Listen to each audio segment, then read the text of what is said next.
सबसे पहले महादेव के चरणों में प्रणाम करती हूँ, मेरा प्रणाम स्वीकार हो। मैया पार्वती के चरणों में प्रणाम करती हूँ, मेरा प्रणाम स्वीकार हो। कार्तिक गणेश दोनों भैया के चरणों में प्रणाम करती हूँ, मेरा प्रणाम स्वीकार हो। सभी देवी दुर्गा के चरणों में प्रणाम करती हूँ, मेरा प्रणाम स्वीकार हो। आप सभी गुरु भाई बहन के चरणों में प्रणाम करती हूँ और महादेव से दया मांगती हूँ कि हे महादेव, जितने मेरे गुरु भाई बहन है सब पे दया कीजिए, पल पल दया कीजिए। आज मैं जो कथा आप लोगों को सुनाने जा रही हूँ कि मछली के श्राप से मछुआरा बना सांप।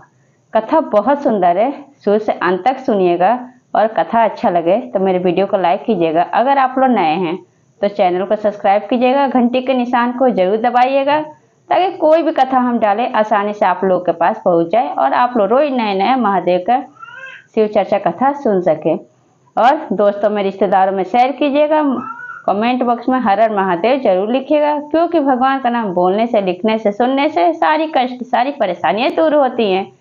आप लोगों से हाथ जोड़ के निवेदन करती हूँ कि आप लोग वीडियो तो देखते हैं लेकिन पूरा नहीं देखते हैं। वीडियो को देखें तो ज़्यादा से ज़्यादा लाइक कीजिए। इससे ये होता है कि जो शिव शिष्य महादेव के नहीं सुन पाते, जिन भक्तों के पास की चर्चा कथा नहीं जा पाता है, उनके पास आसानी से पहुँच जाता है।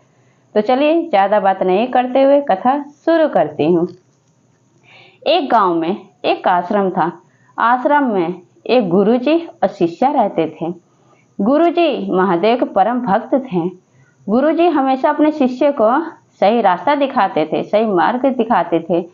खुद पे नियंत्रण रखना चाहिए और किसी के बीच टांग नहीं अड़ाना चाहिए, किसी को फालतू नहीं बोलना चाहिए। इस तरह से रोज वो अपने शिष्य को सही रास्ता दिखाते थे। और जो शिष्य था तो गुरुजी के साथ ही आश्रम में रहता था। फिर एक दिन की बात है कि गुरुजी और शिष्य सुबह उठ के नदी किनारे नहाने जाते हैं।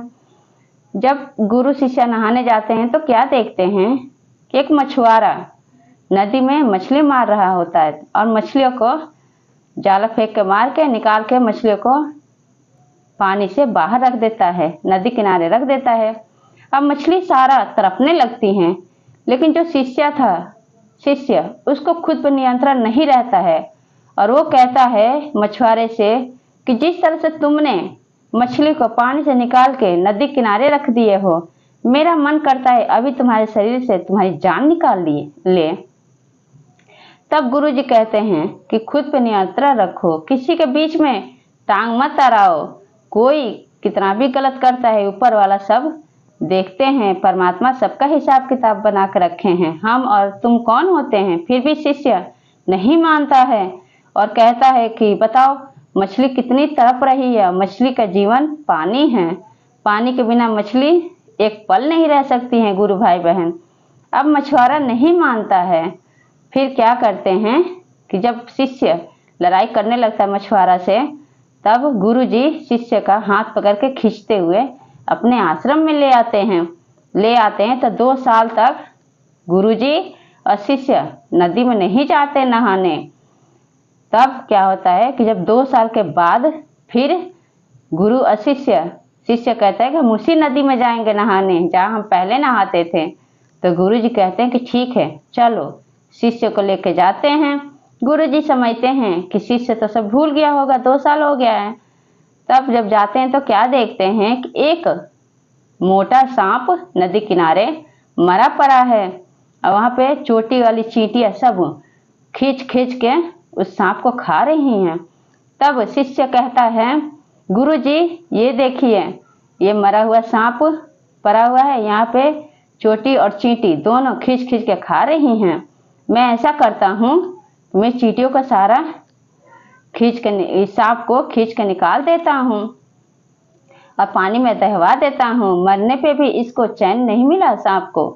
तब गुरुजी कहते हैं कि तुम्हें पता है शिष्य से ये कौन है? शिष्य कहता है कि नहीं गुरुजी, कौन है ये? तो वही मछुआरा है जो 2 साल पहले तुम लड़ाई किए थे, जो नदी में से मछली मार मार के तड़पता हुआ किनारे रख देता था।